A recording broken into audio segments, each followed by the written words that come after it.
Okay, so today we are looking at essay writing. So the essay writing in IELTS lasts for 60 minutes. Essay writing lasts for 60 minutes, and it's divided into two different tasks called task 1 and task 2.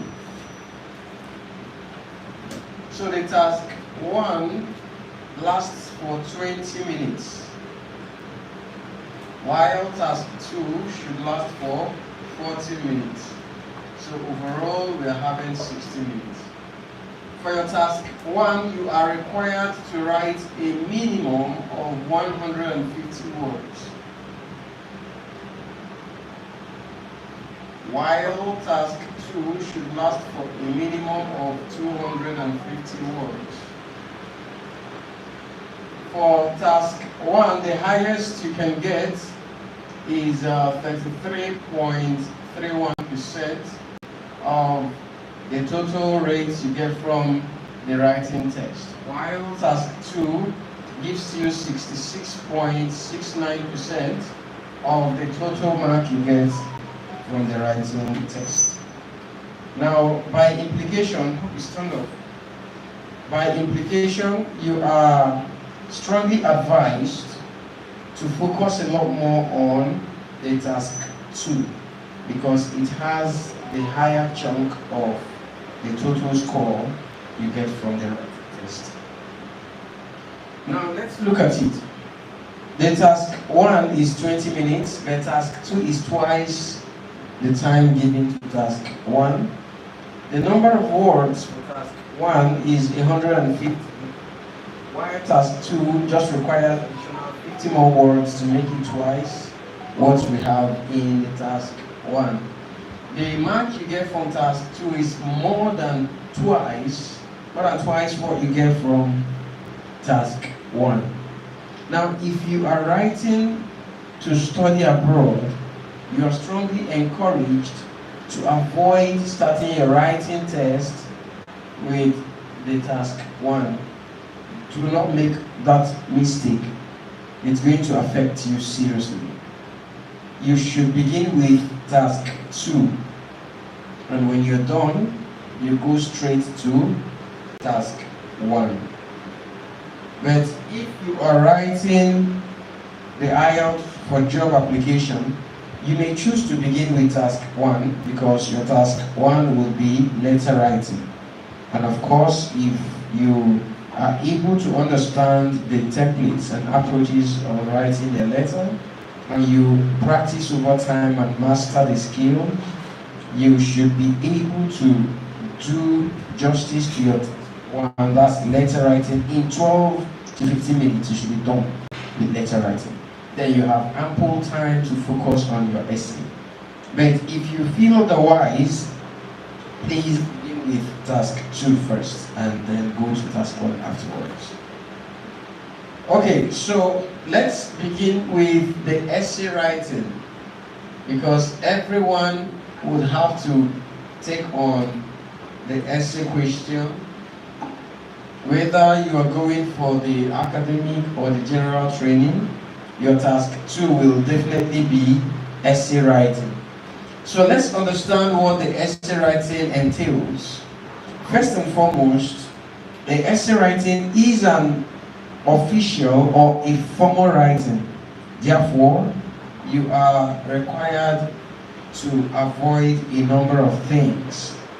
You are expected and advised to avoid a number of things, such as avoid abbreviations, avoid shorthands, avoid acronyms, except when the full meaning has been established previously. Then that's when the acronym can be valid. You should also try as much as possible to avoid informal expressions. Informal expressions. What are some of these informal expressions? You are looking at the likes of using words that would drop your marks. For instance, you are strongly advised to avoid the use of very. Very. Avoid it. IELTS says instead of using the word very, you should look for a particular word that would accommodate both very and whatever words you're bringing in. If you are saying very beautiful can be put into one word and that will become gorgeous.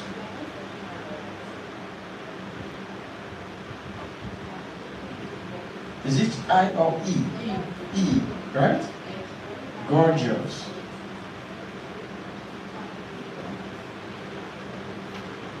So this word alone has accommodated the two words.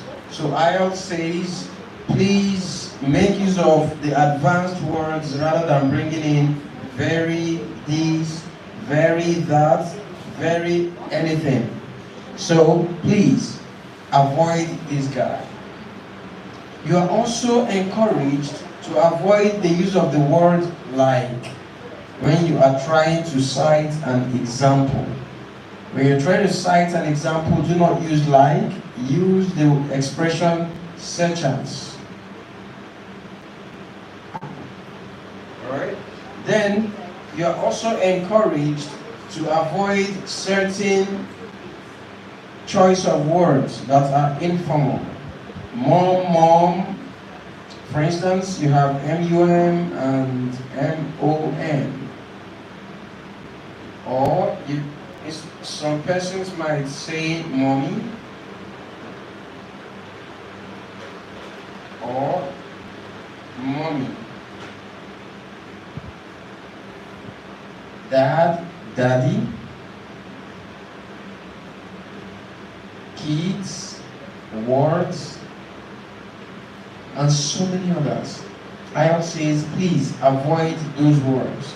So instead of using mom, or mommy, you are to use what? Mother. This is the formal word. Instead of saying dad or daddy, you have to use father. That's the formal word. So IELTS wants you to show off more of formal expressions rather than bringing in informal words. Please. Mr. Shego, are you following? Yes, sir.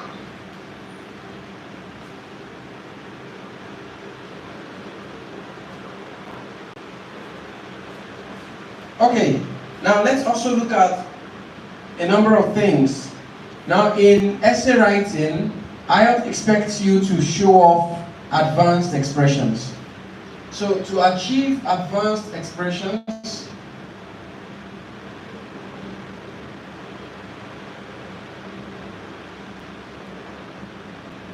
you would have to bring in these guys. One is the linking words. Another is sequencers. Then lastly we have idioms. So let's try to understand what linking words are. Okay, please let me ask Madam to help us out with the meaning of linking words.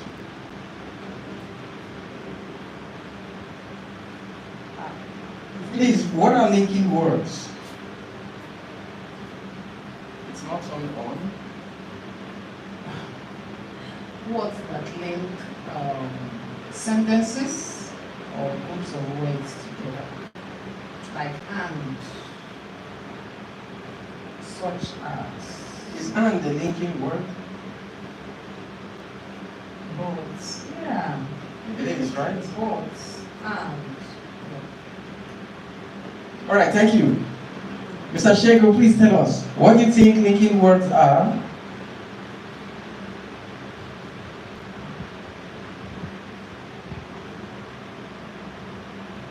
So I feel linking words are words that link ideas together. It could be both in between, although, however, or Okay. Okay. Thank you. Yes, we're all correct with our choice of examples as linking words. But we should go for the advanced word. But, yes, they are, but they are common. IELTS says avoid commonly used words and expressions. Avoid them. IELTS wants you to show off more of advanced expressions. Show off more of advanced expressions. And then one of the greatest things IELTS expects you to desist from or avoid is repetitions. Repetitions. You are strongly advised to avoid repetitions. And how do you avoid repetitions? By having good vocabulary bank. By having good vocabulary bank. Now, what's this vocabulary bank we're talking about? It's simply looking at you building synonyms. You should build synonyms. Building synonyms will give you varieties of words to use in expressing yourself, either in the written English or the spoken English. So please, try to build good vocabularies. Now, let's look at linking words. These are words that are used to either connect or join two or more independent ideas together to become one. Linking words are those words that can be used to either join or connect two or more independent words or ideas together to become one. So let's look at examples of linking words. Some of the examples you've rightly mentioned, we have the likes of although, meanwhile, however, whereas, while. On the other hand, contrarily. These are examples of linking words. These are examples of linking words. So please use them when you are making your sentences or when you're expressing ideas or passing information in writing. Use them.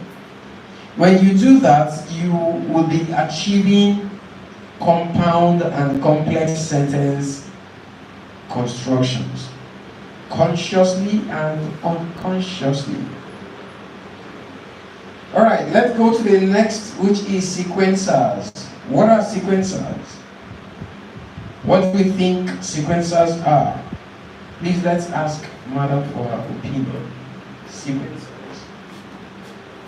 I don't know. Mr. Shegun, what are sequencers?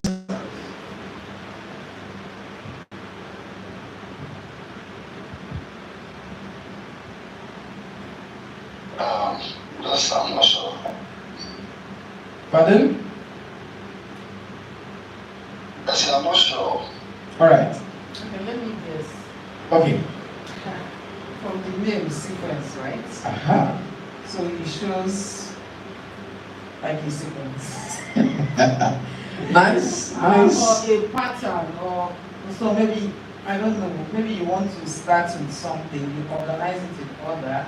Okay, so maybe firstly you want to talk about this, then secondly this, then words that introduce things that come after the order. Alright, that's smart. Okay, Mr. Shaggy, you were saying something? I said I agree with her. That's why it comes to like Okay. pattern when you are ready to say. Okay, alright, thank you so much. So let's look at it together. What are sequencers? Sequencers are words or phrases Sequencers are words or phrases that can be used. Sequencers are words or phrases that can be used to either begin a sentence or introduce an additional idea in a paragraph. Sequencers are words or phrases that can either be used to begin a sentence in a paragraph or introduce an additional idea in a paragraph.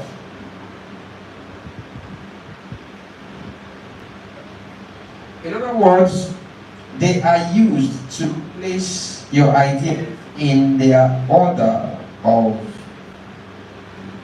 occurrence or sequence, as you may wish. So, what are some of the examples of sequencers? Examples of sequencers would be, first and foremost,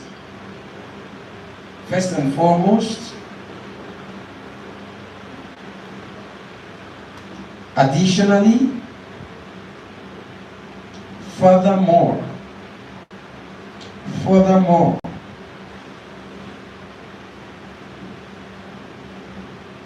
consequently,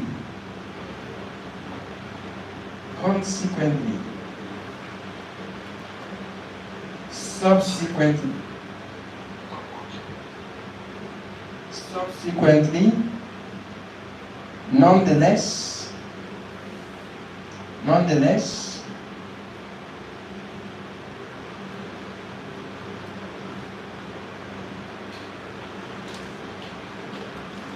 notwithstanding,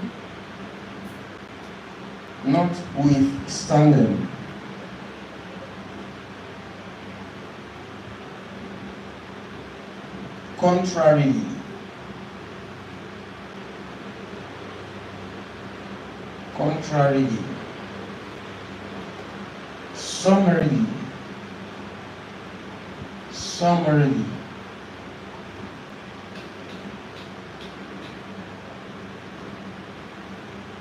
conclusively,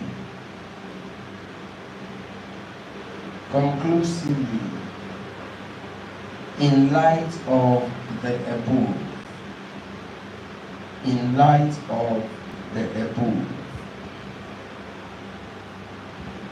Okay, so these are examples of sequencers.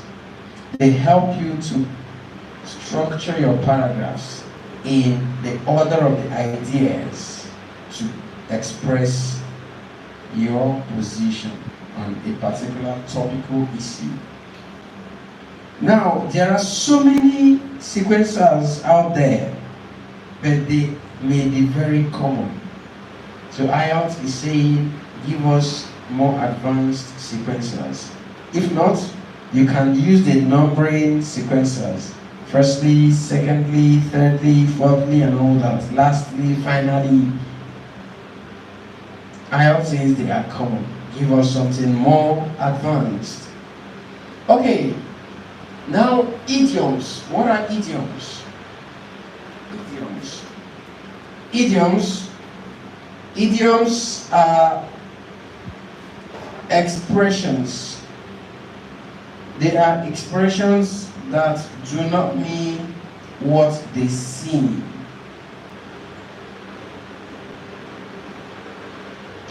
Idioms are expressions that do not mean what they seem.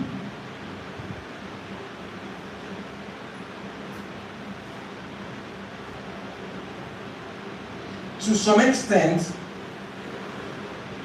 some idioms are considered to be informal. Some idioms or idiomatic expressions are considered to be informal. So you have to know the type of idioms you put down while writing. So to play safe, I usually advise people, please, to bring in an idiom, put it in a quotation mark and then explain it further. To play safe. Make your idiom to be in a quote. Then you explain it still in right. For instance, she kicked the bucket. She kicked the bucket does not mean playing with a bucket and kicking it. It means she passed on, right?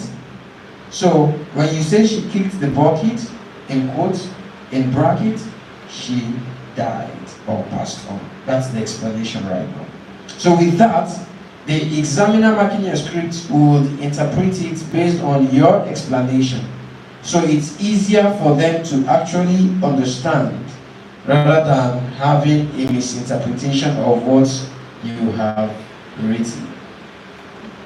Then let's also understand that there are yardsticks with which examiners evaluate your essay.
Okay, right there on the board we have a list of yardsticks with which examiners evaluate what you have written. Because normally, if it were to be the listening or the reading test, you would agree with me that whatever answer you get when you are taking on a listening test, if that answer is actually correct, it will be the same answer someone in another country or in a different location will get if the person does that same task and listens attentively as well. So your answers will always be same. This means listening test answers are fixed. Same thing applies when you are taking on your reading test. When you read a passage or read an information carefully and you are able to locate your answer, it will be the same answer the other person at a different location will get when the reading is carefully done. This means answers in reading test are also fixed. But in the writing test, there are different perspectives by test takers to set to questions. Different interpretations given to questions. Different choice of words used to respond to questions. Alright? So these discrepancies brought about IELTS examiners coming up with these 4 yardsticks just to evaluate everyone's interpretations. Alright? So let's look at the first one right here. This is task achievement. Task achievement has to do with your ability to respond to questions completely. Your ability to completely respond to questions. So when you are able to do that, you have attain the level of task achievement. Let's say, for instance, if you are given a question and the question requires you to state reasons for certain thing or certain behavior, the reasons here simply means it has to be more than one. So if you write just a reason, you're going to lose mark for task achievement. It says reasons, so the minimum you should give would be 2, right? If a question says what are the benefits and why did they do so and what are the benefits, so you're giving reasons they do that. Now when you see the word why do they do so, it doesn't indicate singular, it doesn't indicate plural. So to play safe, do not write only one reason. Try to give about 2 reasons. That places you safe. Okay? Then the benefits, very explicit. 2 or more benefits. Alright? So please, you are going to try as much as possible to understand that in your writing, you must try as much as you can to get your task achievement. So this simply means you are taking on the task and responding to the questions completely. Now the second one is task cohesion and coherence.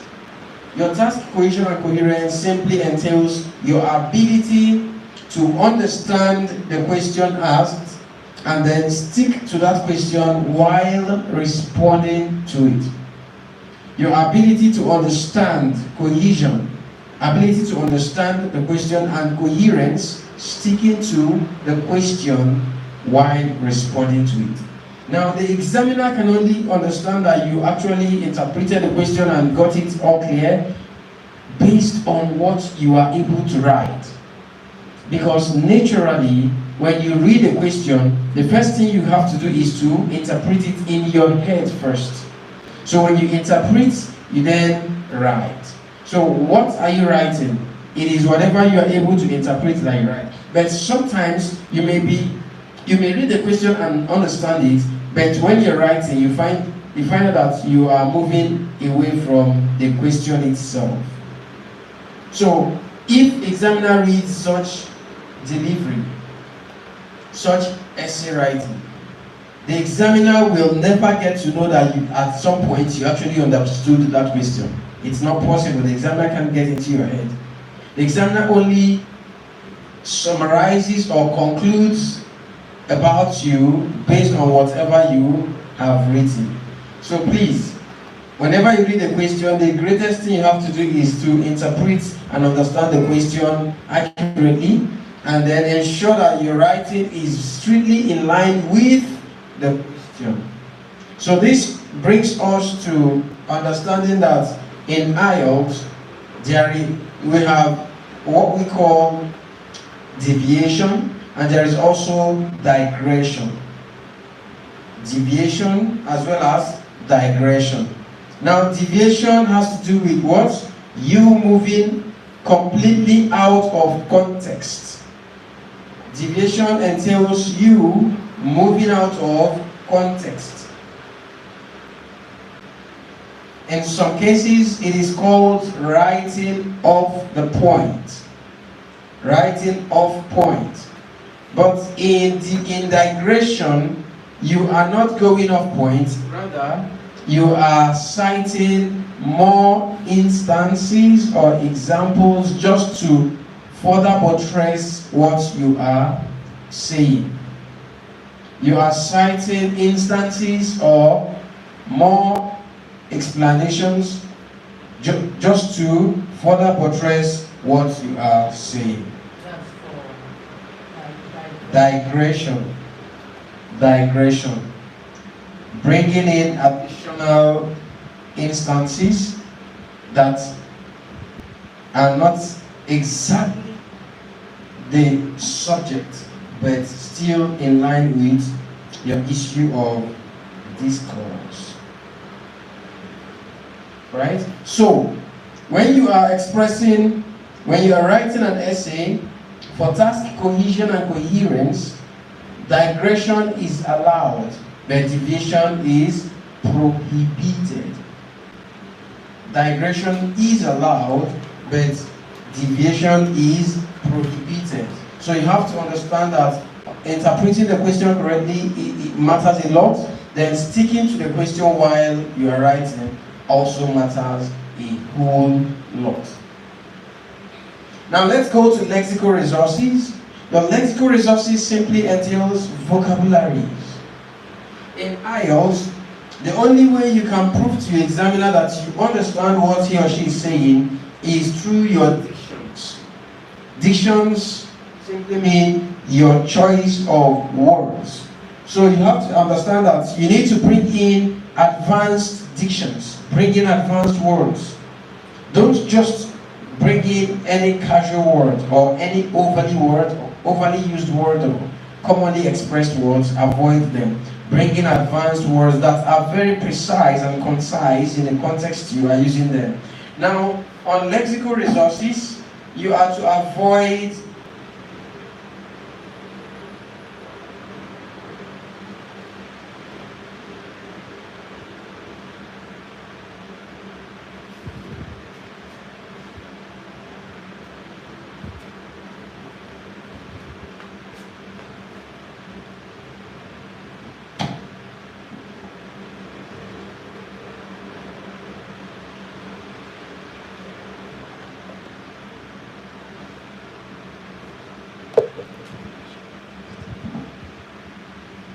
Okay. Now, in lexical resources, which simply means vocabularies, you are meant to avoid ambiguous words. Ambiguous words. What are ambiguous words? These are words that have multiple meanings. Ambiguous words are those words that have multiple meanings. Be careful not to bring them in, especially in expressions or sentences that are not self-explanatory. If there are sentences that are self-explanatory, of course, it is easier to assume that the examiner will see it from your own perspective. But if it's a sentence that is an open-ended kind of sentence, it is highly possible that the examiner may use the other meaning of the word, of that ambiguous word, to read into what you have written. So what does this mean? That the examiner may end up using the word that doesn't pass the same information you are trying to express in that sentence. So please avoid ambiguous words. Always go for words that are very precise. Then turgid words. What are these turgid words? These are words that they are high-sounding words. Turgid words are high-sounding words. In some cases, they are multilingual words. So, people who use turgid words are those who are exposed to multiple languages. So, when they speak, they tend to use words that are borrowed into English. So in this case, it might be a little difficult for someone who doesn't use such high level of vocabularies. It will be difficult for such person to actually understand the message you're passing. So please, always ensure you go for advanced words that are very precise. They may be simple, but yet advanced. Let's take, for instance, for turgid words, if you look at this word, lead. Lead is a 3-letter word, a very simple looking word, but yet it has more than one meaning, right? It could mean the past tense of lead. Past tense of lead. It could also mean a kind of light, or yes, a type of light that is usually brighter and in some cases does not consume a lot of watts in its light production, right? So this is simple, a 3-letter word, but it's ambiguous. Lead is also a simple word, meaning to actually direct a group of persons either to get to a particular destination or to achieve a particular purpose, right? So you are the lead actor, or you are leading this group, or whatever it is. Now this simply is a name given to the substance that is used to produce pencil. The substance that actually writes or shows or inscribes when you use a pencil to write. So it's also called lead. Now you might see another word such as present. You might see another word such as mom. These are simple looking words that you are strongly encouraged to avoid. If you use mom, it's an informal word for mother. It's a short form of mommy, which is also informal. Mom. Now, this mom also means something else apart from mother. It also means to be mute, to be quiet. To be quiet. So you shouldn't use this kind of words. Present is multi-ambiguous. It means you can be present at a place, you can present something to someone, which is also called present, right? That present can also mean to broadcast, right? To give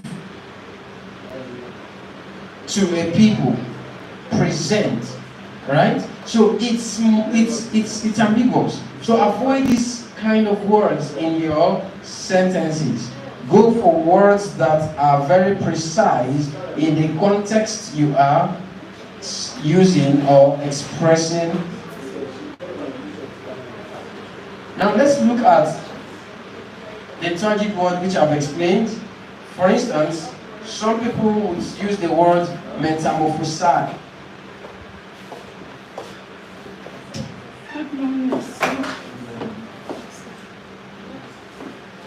It's metamorphosed to.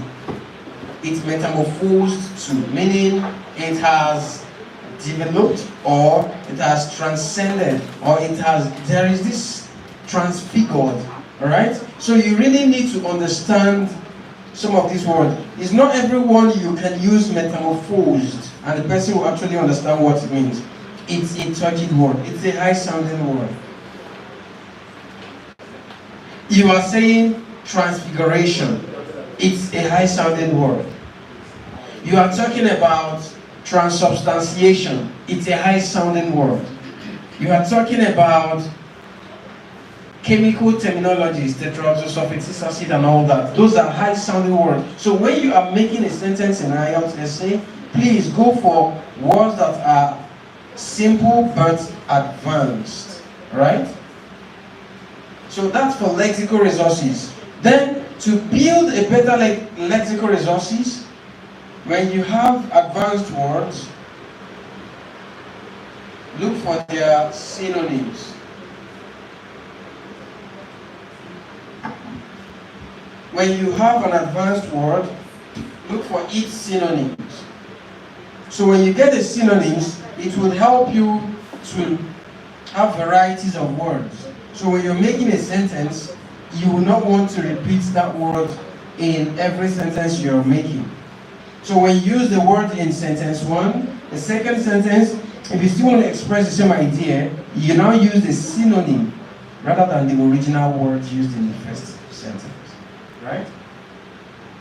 You should also find out from each synonym you get for a particular word, please find out how that particular synonym can be used in the written English as well as the spoken English. because they are two different things. Right? So please always be careful to go for words or information or expressions that are very precise in the context you are using them or expressing. Lastly, we have grammatical range and accuracies. IELTS examiners would assess or evaluate you on your grammatical range. What does grammatical range right here entails? It is how you structure your sentences. Grammatical range has to do with whether or not you're making short sentences or the advanced sentences, which would include bringing in compound and complex sentences. One of the reasons a lot of people write an essay and they get very low marks or band scores is because they make short sentences. IELTS is saying you can't make a short sentence and you feel you are convincing us that you understand our language. Anybody can easily make that short or those short sentences. IELTS expects you to show off advanced sentences that are more of compound and complex sentences. So to make compound or complex sentences, you should always bring in linking words.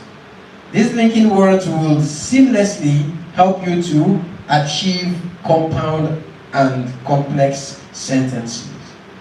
So you are bringing in 2 or 3 or 4 independent ideas or sentences together to become one compound or one complex sentence using linking words and your punctuations.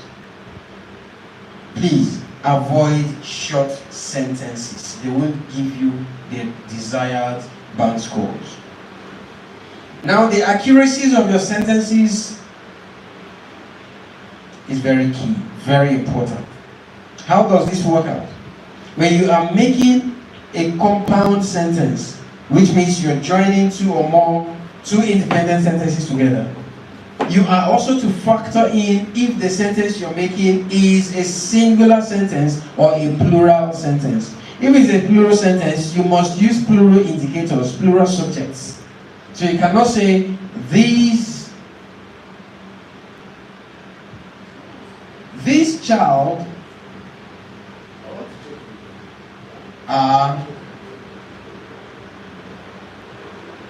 making a noise. Now, what is wrong with this sentence? What is wrong with this sentence? He's talking of plural. He's making plural statements are using singular. Singular subject. Yeah. Singular subject, child, right? So here you have this pronoun.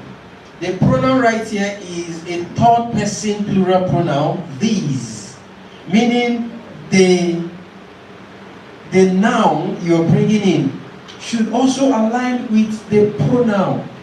So the noun right here is a singular subject. So it's saying this child, which is improper and incorrect in English. So you are to make these children. Then you have are.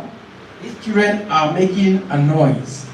So that is the accuracy of your sentence in this situation. You may as well express or make a sentence such as this.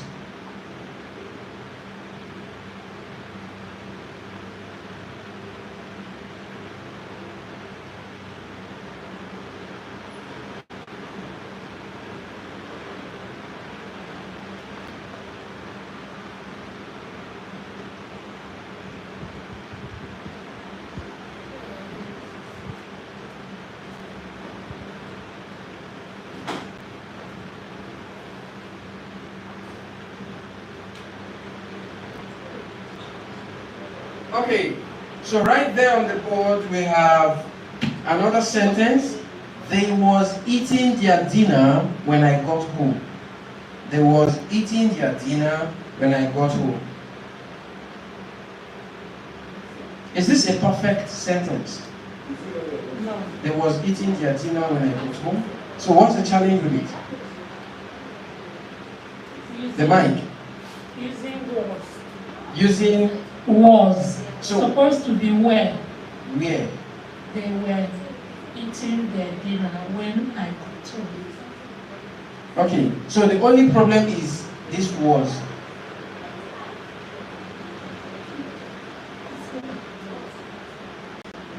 They were eating their Thank you. dinner. Got home. Yeah. Just was. Mr. Shegu, please. Do you think there is anything wrong with this sentence here? Yes, I do. Okay, what is the challenge? What do you say? What is the challenge? What do you think is wrong with this sentence right here? I think the woman. The word was, right? Yes. What do you think is proper to bring in here? Where? Where? Alright, thank you very much. Okay, now here we are supposed to bring in where. Is that correct? In this case, you would notice that this sentence is a plural sentence, not just a plural sentence, it's also referring to something that has happened. So it's also expressing past tense. So what's the accuracy right here? They is a plural. Is a plural pronoun. Where is the appropriate plural pronoun indicator? Dear is also a plural pronoun, right? Possessive pronoun. Then got, G-O-T, is also past tense. Is that correct? So the accuracy is perfect. So IELTS is looking out for your grammatical range and its accuracies when you are writing.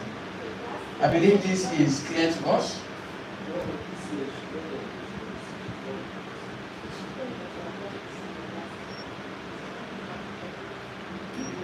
Okay, so next let's look at the formula for writing an essay.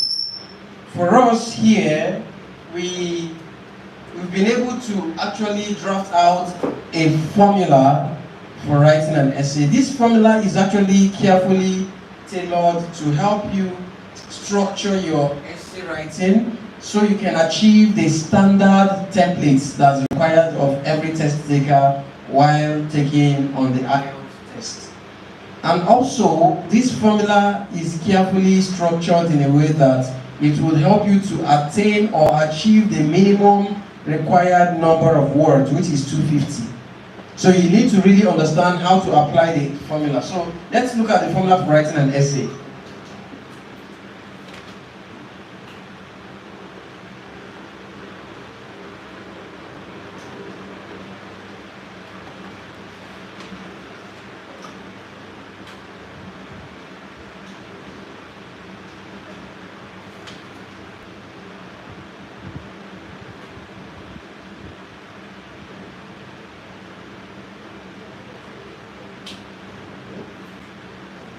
Okay, welcome back. So on the board we have this formula for writing an essay. This formula has its basis on P1, P2, P3 and P4. This simply means that your essay, your IELTS essay should have 4 paragraphs. Please do not write more than 4 paragraphs. Do not write less than 4 paragraphs. Pardon? Essay. The essay, the task 2. So your essay writing should have 4 paragraphs. Please do not write less than 4 and do not write more than 4 paragraphs. Now, the first paragraph has 3 major constituents. The first paragraph has 3 major constituents. This would be, you are required to have a paraphrase, you are required to have your thesis or background statement, and you are required to have your stance. Please, you are meant to have these 3 major features or components or constituents in your paragraph 1. Now, the stance could be either opinion. The question would determine if you are meant to give an opinion. So you can either bring in an opinion, or you express your view on whatever the question is saying, or you suggest about what the question has highlighted, or you establish merit or demerit or advantage or disadvantage, depending on what the question stipulates. Now, paragraph 2 is all about having a topic sentence, a body paragraph, and an instance. Same thing goes for paragraph 3. You are meant to have a topic sentence, a body paragraph, and another example. Now, the topic sentence you discuss in paragraph 2 must be totally different from what you discuss in paragraph 3. Right? Now, this body paragraph simply means you expatiating on the topic. That is, giving detailed explanation of that topic sentence you have written out. Then after expressing that body paragraph, you bring in an example. Whatever example you're bringing in must buttress whatever body paragraph you have written. Okay? So that's the way to go. Now let's look at paragraph 4. Paragraph 4 simply requires you to bring in your conclusion about the essay. So when you bring in a conclusion, then whatever you have written in paragraph 1 as your stance, you are also meant to bring it down to paragraph 4. But not word for word, rather you are to rephrase that stance you must have written in paragraph 1 down to your 4th paragraph. Okay, so let me give you step-by-step approaches to writing an essay verbally. Step-by-step approaches to writing an essay.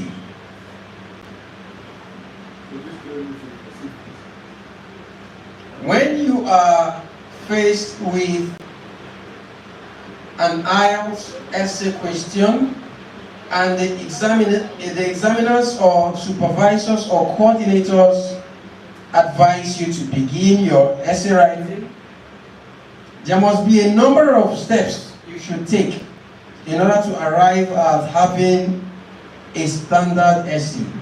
So these steps are as follows. Step number 1. Read the question only once.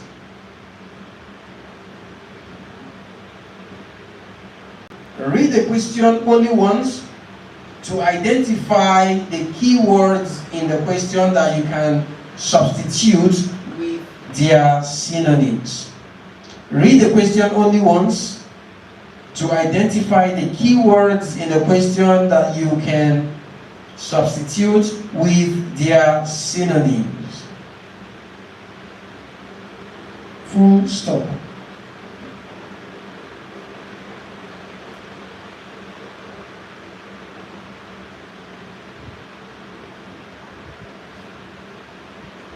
After spotting or identifying the keywords, no, continue after the full stop.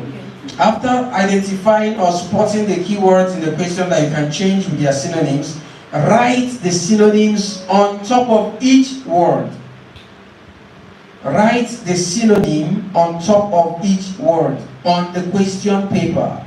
Sorry, after Identifying the keywords in the question that you can substitute with their synonym, then write the synonym on top of each word on the question paper. On the question paper.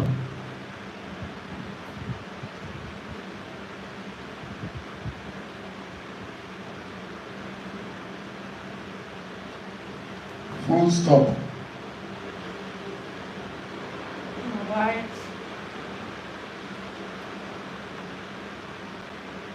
Why the full name? No. Write the synonym. Okay. Synonym of each of the words on top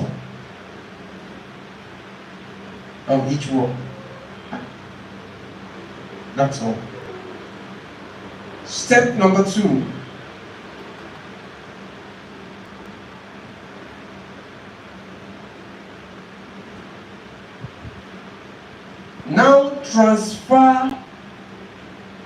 Now paraphrase the question by transferring the question that's on the question paper onto your answer sheet.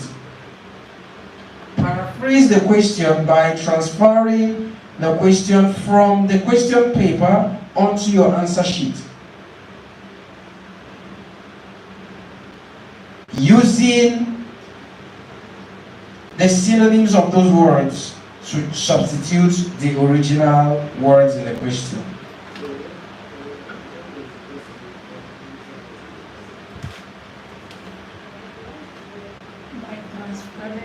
Paraphrase the question. Now, paraphrase the question by transferring the question from the question paper onto your answer sheet by picking the synonyms of the original words in the question while copying.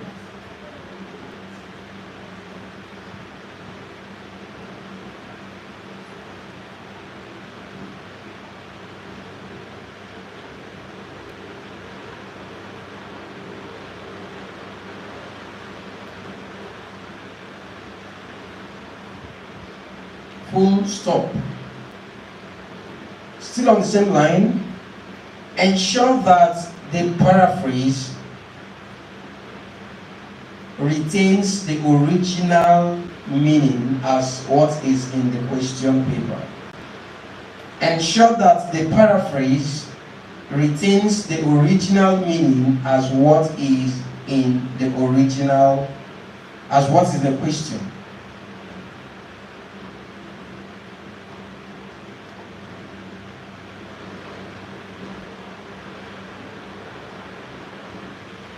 Step 3.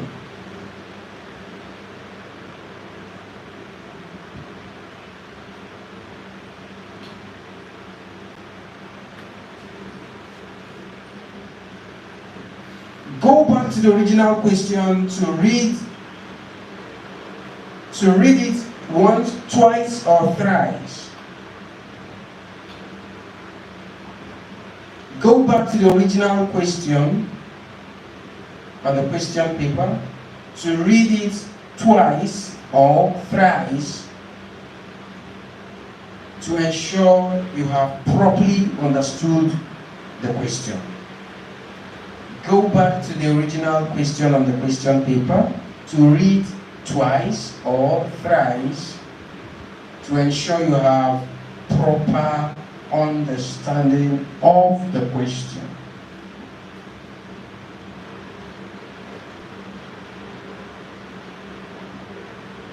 Full stop. On the same line, you will continue.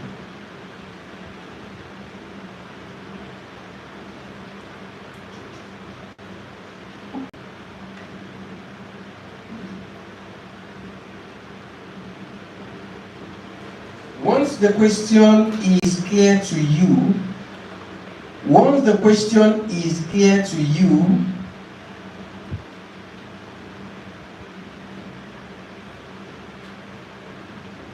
once the question is clear to you, it is now time to decide on what path you would like to take. It is now time to decide on what path you would like to take, based on the question asked. Once the question is clear to you, it is now time to decide on what path you would like to take based on the question asked.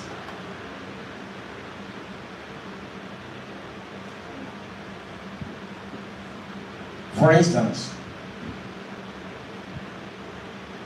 a question might require you to discuss both sides and give your own opinion. Discuss both sides and give your own opinion.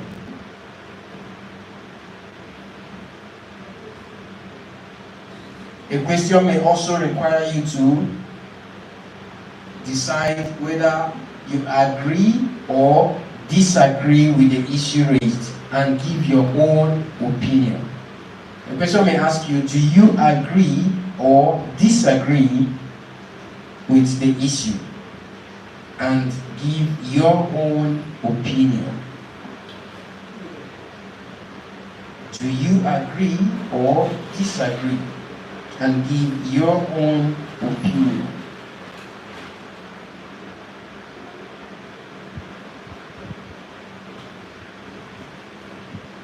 Another question type may be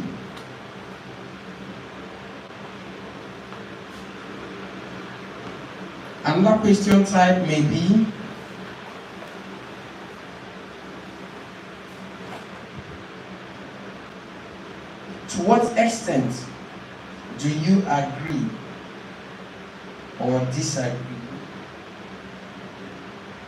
To what extent do you agree or disagree?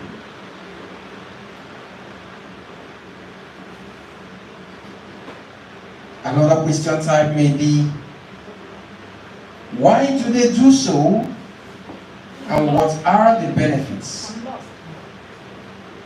Another question type may be,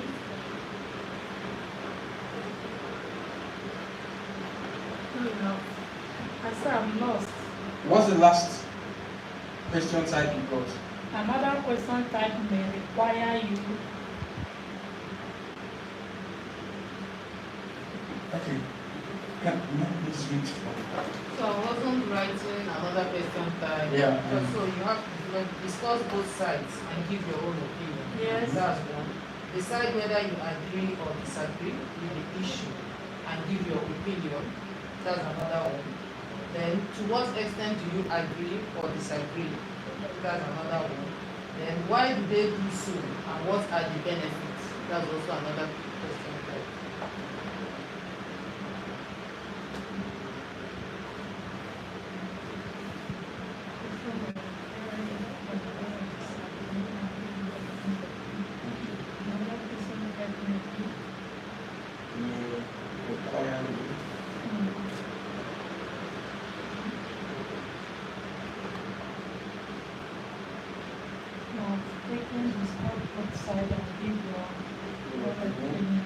Okay. Do you agree or disagree? Then to what extent, to state to what extent do you agree? To what extent do you agree? To what extent do you agree? To what extent do you agree?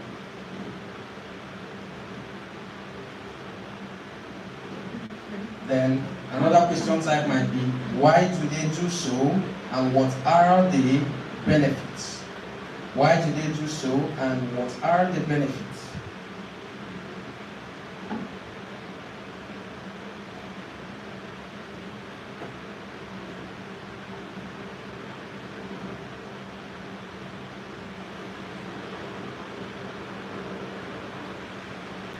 Okay, then another question type might also be,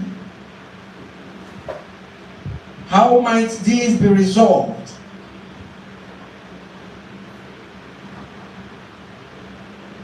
Or what can be done to improve the situation?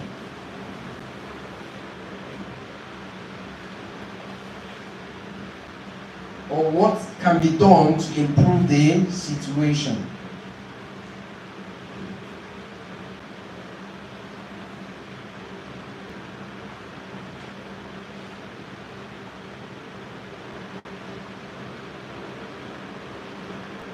stop. Next step. Next step.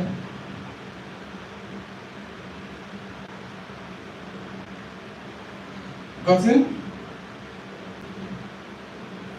Upon your decision on the path that is best for you, you need to plan your essay.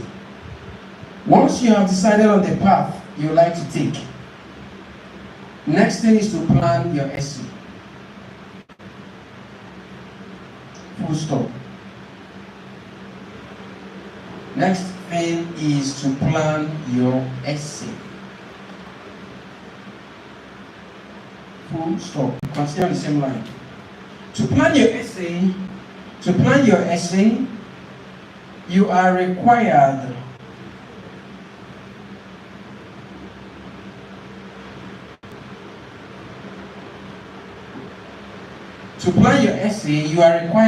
to draft out the points with which you would establish your position, in bracket, the path you have decided to take. Plan your essay by drafting out the points with which you would use to establish or support your position, in bracket, the path you have decided to take.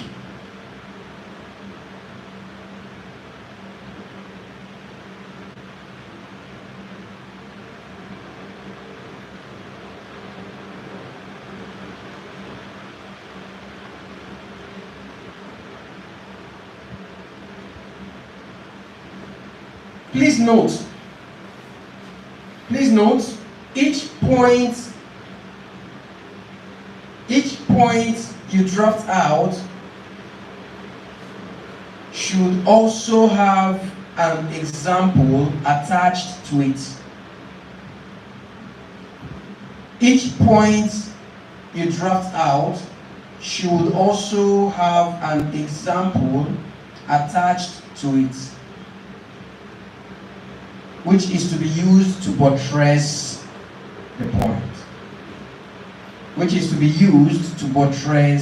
the point. Full stop. NB, note before, NB.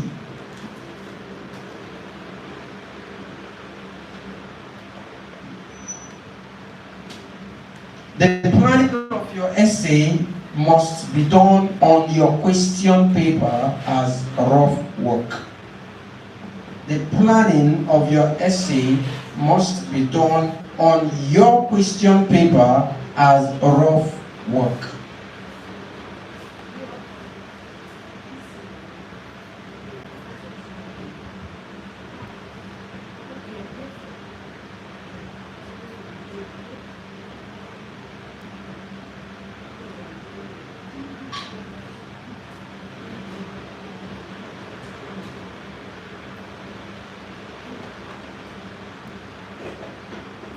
Okay, next step.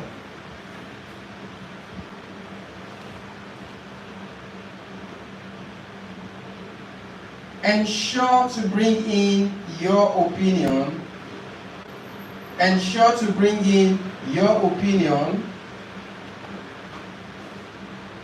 If specified in the question. Ensure to bring in your opinion while planning your essay if specified in the question.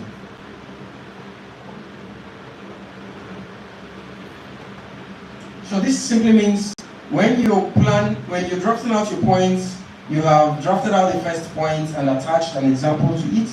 You've drafted out the second point and you've attached an example to it. You also need to proffer an opinion. So that opinion must be completely spelled out. You have to give your opinion in full.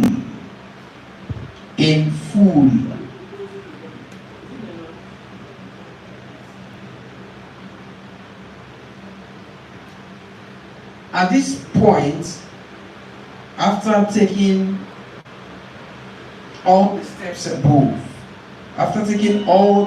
above, you are therefore ready for your essay.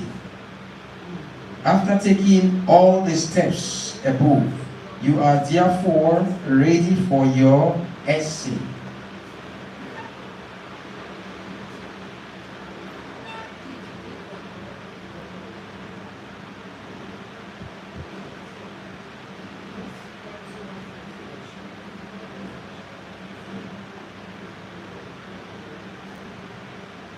Next step.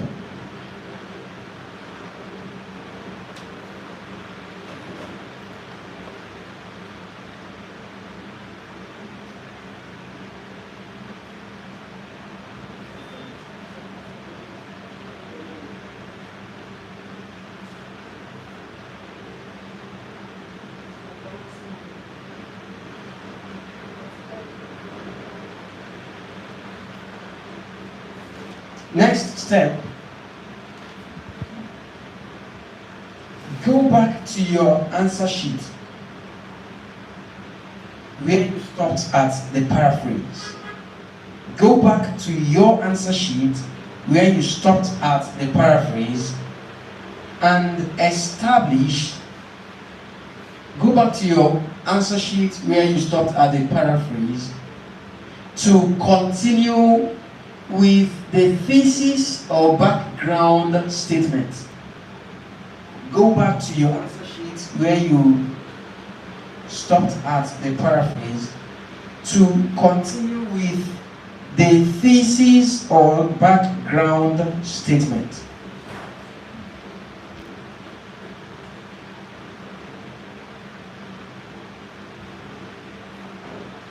To confirm to the examiner what you have planned to do in the essay.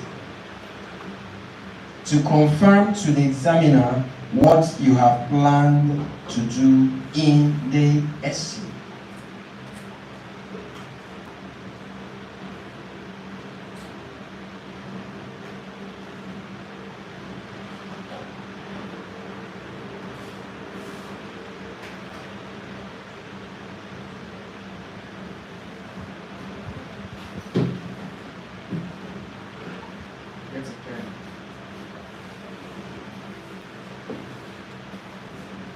To confirm to the examiner what you have planned to do in the essay.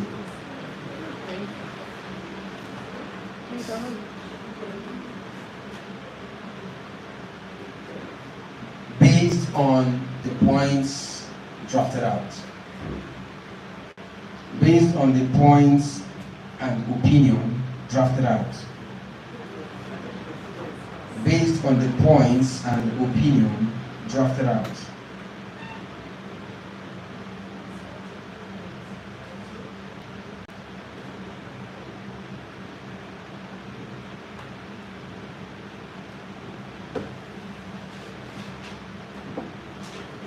Taken. After the thesis background statement must have been established, it ends with a semicolon. Your thesis/background statement does not end with a full stop, rather with a semicolon.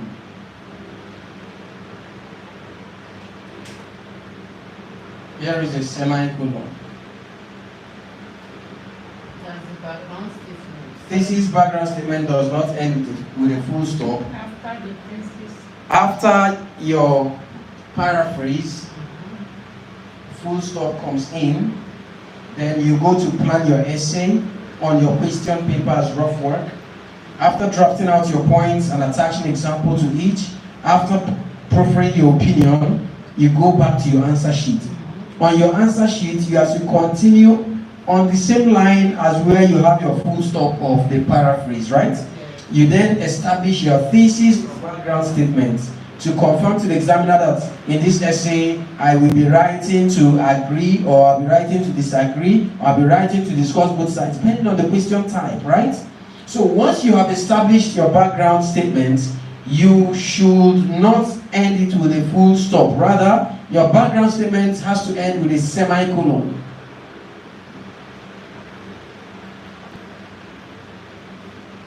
So, sorry. The background statement is just to say what you plan to do with business. That's all. Not You're not bringing in the points. No. Don't bring in the points in your paragraph 1. No. You are only meant to establish that in this essay, I will be writing to absolutely agree with the issue raised above if your points are for agreement. If the instruction says discuss both sides and you have drafted out the points to discuss both sides, your thesis background statement should establish that in this essay, I'll be writing to clearly highlight or I'll be writing to clearly discuss the two issues above. That is what your thesis or background statement should establish. Alright? So your thesis or background statement must align with the points you have drafted out. And your points must be in line with the question asked. Do you understand this? So once you have established your thesis or background statement, don't end it with a full stop. Do not end it with a full stop. End it with a semicolon. The reason for this is so you can bring in your stance.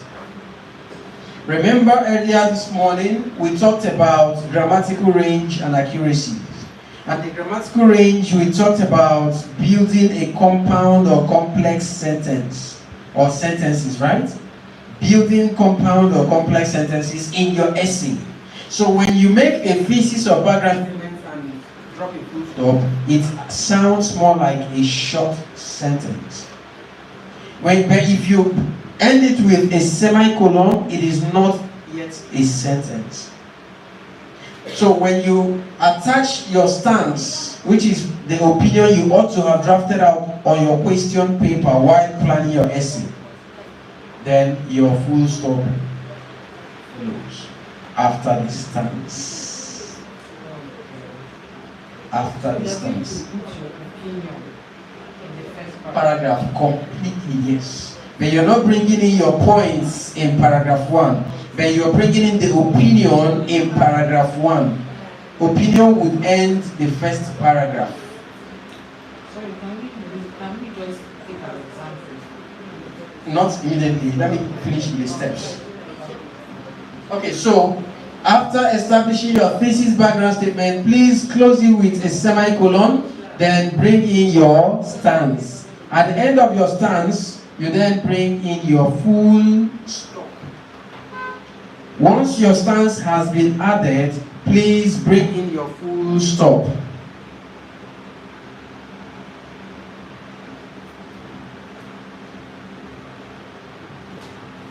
At this point, you are done with paragraph 1. At this point, you are done with your paragraph 1. And before we continue with the steps, let me just explain to you what paragraph 1 means. Your paragraph 1 is the blueprint of your essay.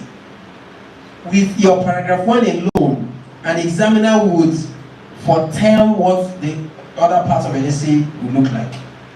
From your paragraph 1, getting your paragraph 1 all well done, you have solved your essay 50%. By getting your paragraph 1 well done, you have solved your essay by 50%. Okay, so let's proceed. Next step.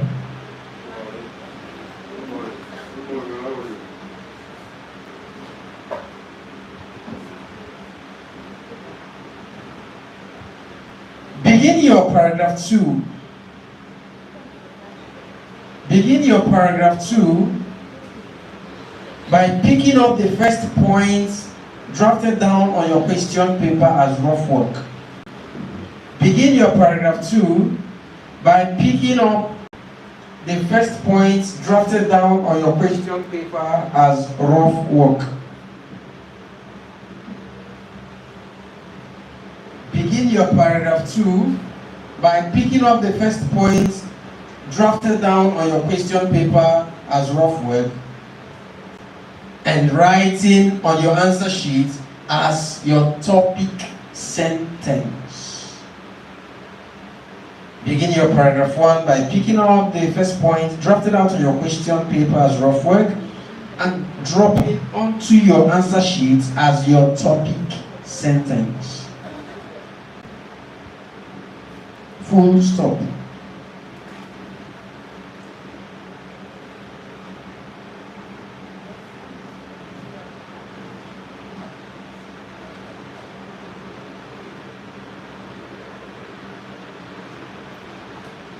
Immediately after that, you have to expatiate on the topic. Immediately after this, you have to expatiate on the topic sentence. Expatiate the topic sentence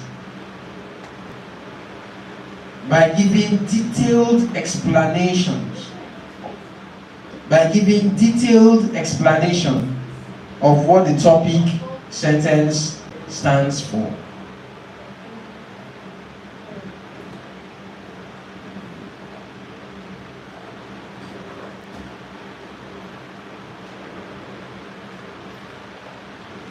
Full stop.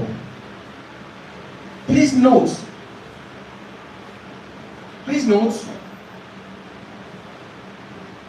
the detailed explanation which constitutes the body paragraph of your paragraph 2, the detailed explanation of the topic sentence which constitutes the body paragraph, The detailed explanation, right? the detailed explanation of your topic sentence,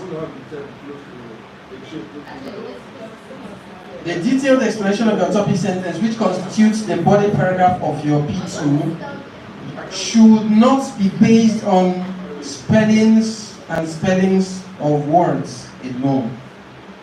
Should not be based on spellings of words alone. The detailed explanation of your topic sentence which constitutes the body paragraph of your P2 should not be based on spellings all through. Rather, ensure to factor in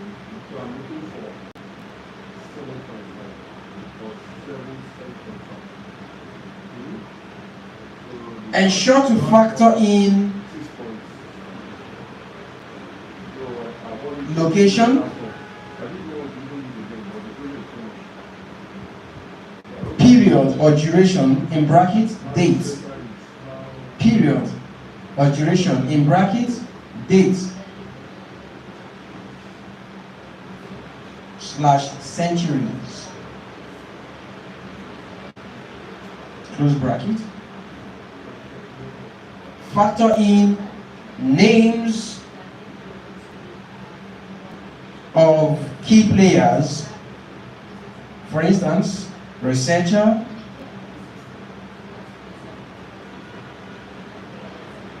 scientist, victim of a particular situation, beneficiaries and benefactors.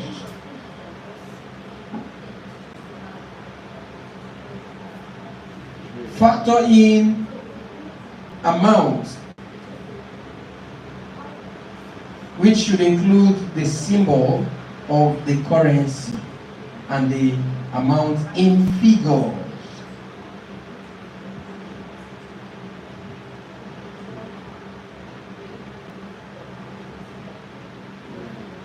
Factor in rates. Figures, not words. Figures, yes.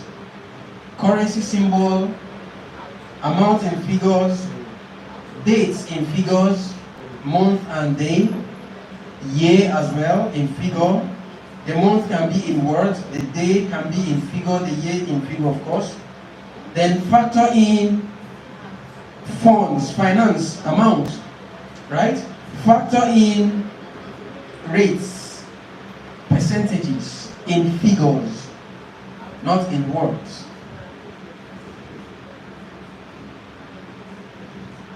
Full stop. These are things your body paragraph should contain. A lot of people during their essay in paragraphs, what they do mostly is they just spell words, everything, words, vocabulary, English, vocabularies.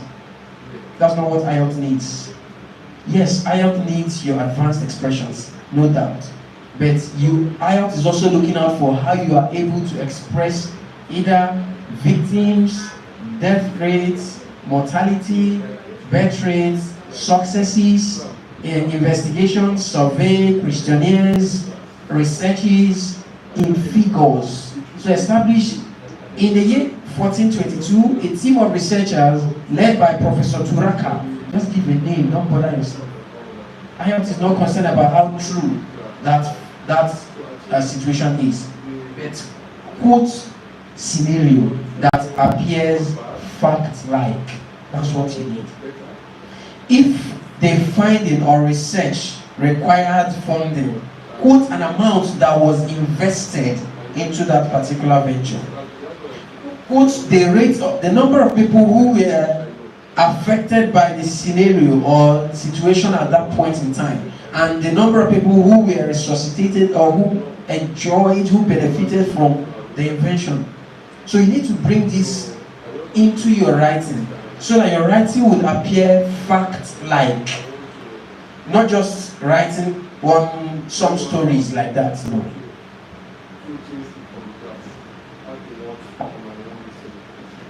So let's continue. After your full stop, please continue. Once the body paragraph has been fully or completely established, simply bring in an example to buttress your narrative. Once the body paragraph has been completely detailed or established, simply bring in an example to buttress the body paragraph. The example can be real life, it could also be fictional, right? But just ensure that it is buttressing what you have established. So whatever example you're citing should also align with what you have given as your body paragraph. Full stop. Next step.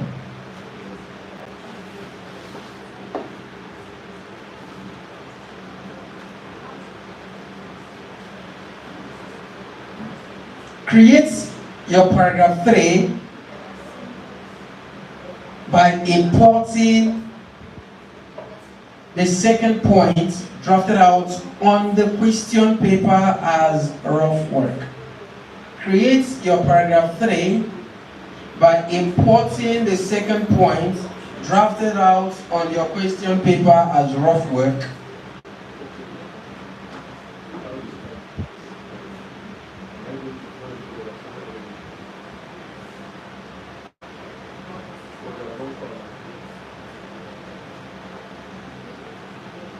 To establish your topic sentence. To establish your topic sentence.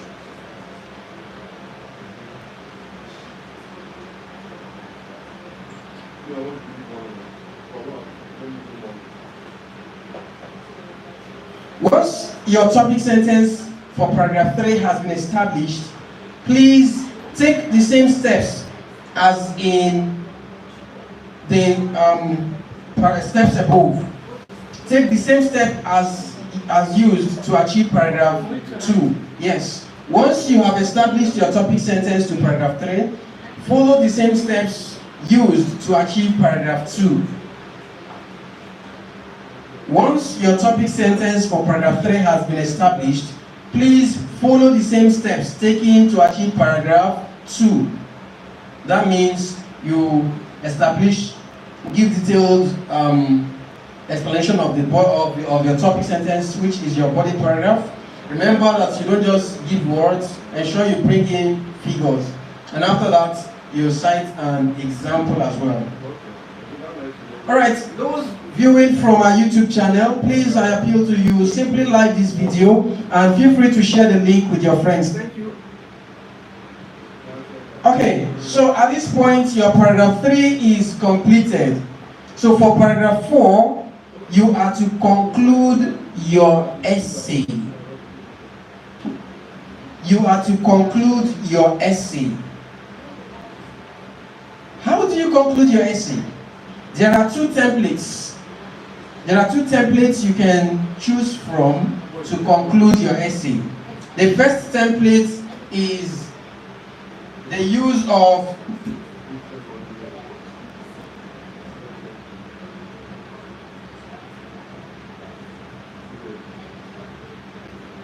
or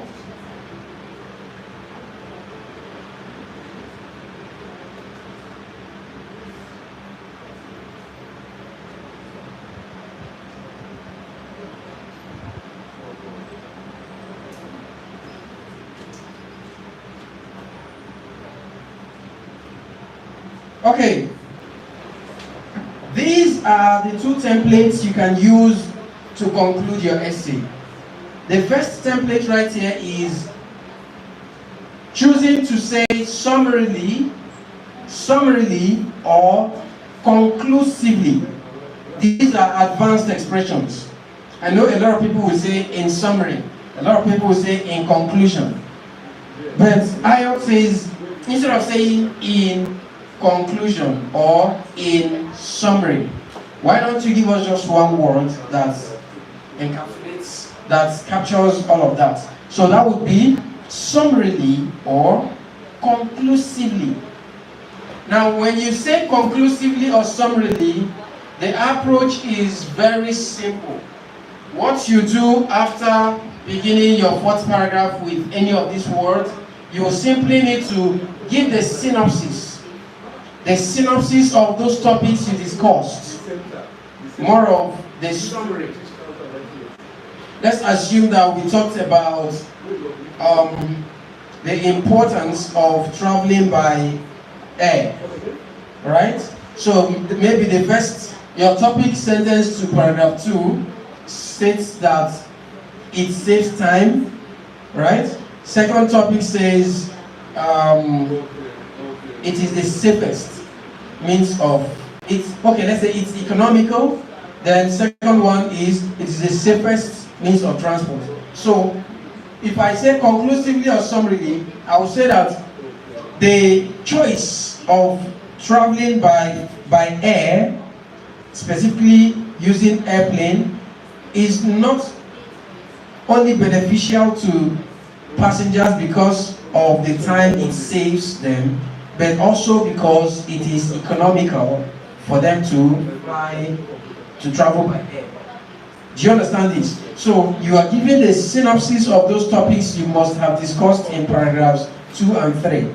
So once you give the synopsis, you then bring in your opinion.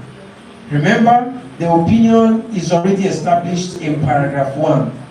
So when you are bringing the opinion down, you do not bring it down word for word. You also need to rephrase it. So that's what you're to do if you're using this template summarily or conclusively. You must talk about the topics discussed in paragraphs 2 and 3. But if you want to use this particular template in light of the above, if you choose to say in light of the above, you do not need to talk about the topics discussed in paragraphs 2 and 3. You don't need to talk about them. All you need to do is, in light of the above, comma, I therefore recommend strongly that opinion you wrote in paragraph 1, you are to bring it down to paragraph 4 in a rephrased way. So, a lot of people will say, oh, this is easier. It's very straightforward. Sorry.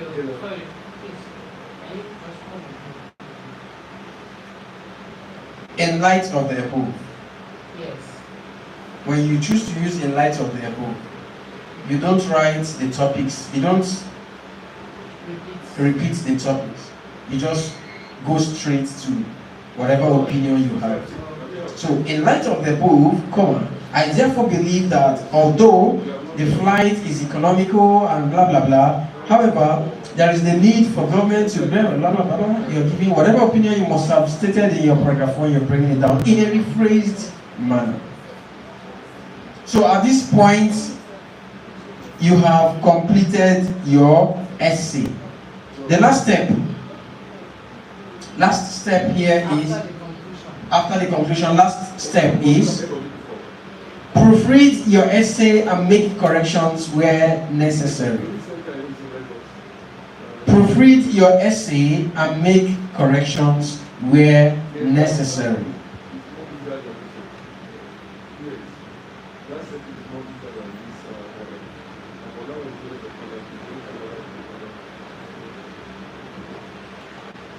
Proofread your essay and make corrections where necessary.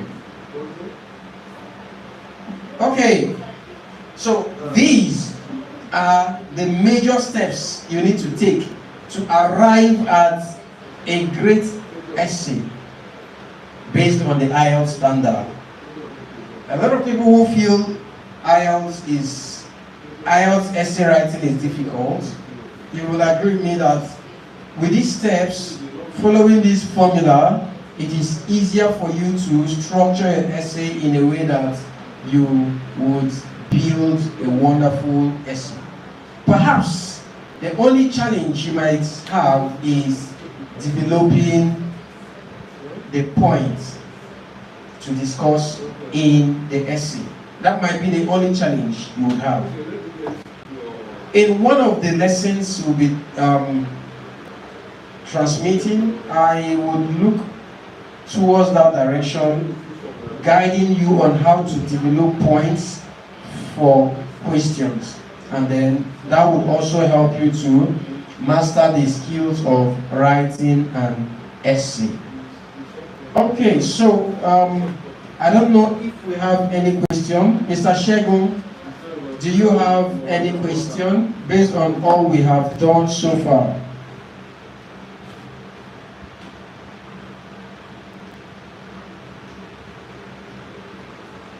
No, I don't have. Okay, is everything clear to you? Yeah. All right. How do you check it out? She's not online? Oh, maybe she's having network issue. All right, so this will be it for today. We shall continue tomorrow by God's grace.